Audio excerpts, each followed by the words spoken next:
La Guerra Fría.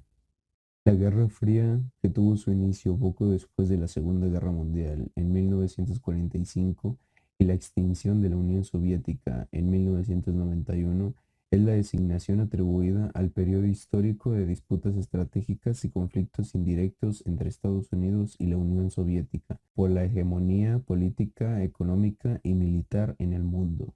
A pesar de que luchaban junto a los países del eje, Alemania, Italia y Japón durante la Segunda Guerra Mundial, fueron tensas relaciones entre los Estados Unidos y la Unión Soviética. Los diferentes sistemas económicos y políticos adoptados por los dos países eran antagónicos y competidores. Por un lado, el capitalismo estadounidense y su sistema político democrático, el otro, el comunista soviético bajo el gobierno autoritario de Stalin desde 1922.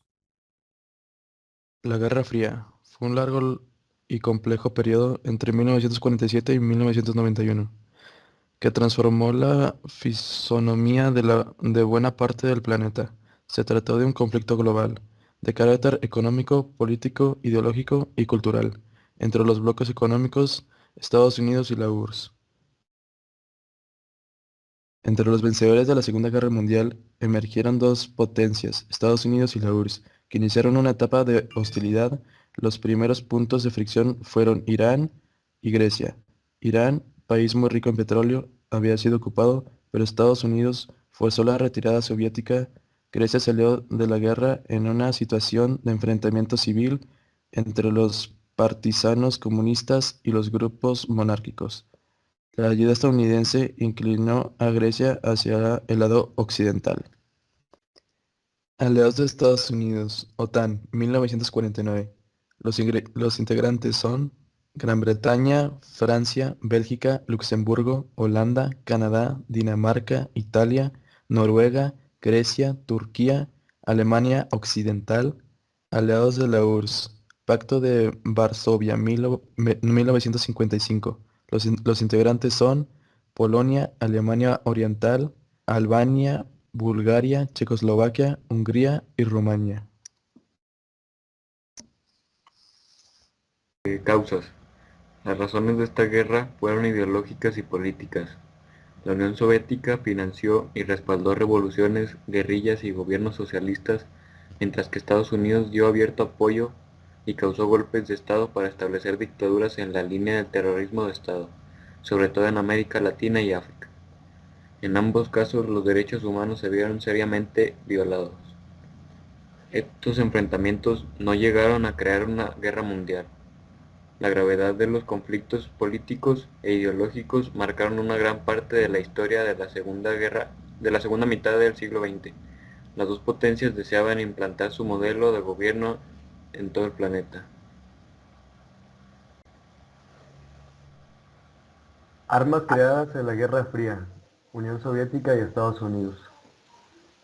En los tiempos de la Guerra Fría surgió un gran temor porque se desarrollará la guerra entre la Unión Soviética y Occidente. Esta preocupación generó que ambos países desarrollaran armas que les permitiera tener ventaja en caso de que el conflicto se agudizara. El FN FAL, de fabricación belga, equipó a varios ejércitos de la OTAN durante el periodo de la Guerra Fría, desbancando las armas de infantería que se utilizaron durante la Segunda Guerra Mundial.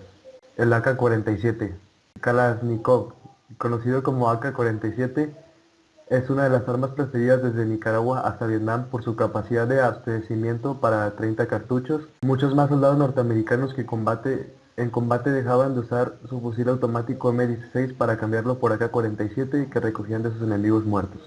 El F-4 Phantom, el cazabombardero Phantom F-4 de la Armada de Estados Unidos con 13 años de vuelo, podrían llevar una carga de más de 8 toneladas de armamento. El Cheftain fue lanzado en 1966 y fue el tanque más grande y mejor armado de la OTAN con el Pacto de Varsovia. El USS George Washington poseía un arsenal de 16 misiles balísticos nucleares Polaris que podía disparar desde una profundidad de más de 20 metros. Portaban Obijas W-47 con un rendimiento explosivo de 600 kilotones. Existen ciertos riesgos al tratar de ubicar los cambios del capitalismo durante la Guerra Fría en los años de 1970. Analizando los temas de riesgo que se dieron durante la Guerra Fría y el efecto que tuvo sobre la economía política internacional, podemos saber que él da el descubrimiento del libre mercado, el crecimiento del capitalismo post-industrial, el resurgimiento de la globalización, etc. Esto ha provocado una disputa ideológica entre historiadores. Si tomamos un contexto histórico diferente, tenemos que analizarlo desde sus principios relacionados a los años 70, en los que cambiaría la economía política internacional y no en sí la Guerra Fría. Más bien estaríamos hablando de la confusión económica de principios del siglo XXI, involucrando diferentes implicaciones como lo fueron las hipotecas de alto riesgo, la crisis financiera global, la crisis del euro, entre otras.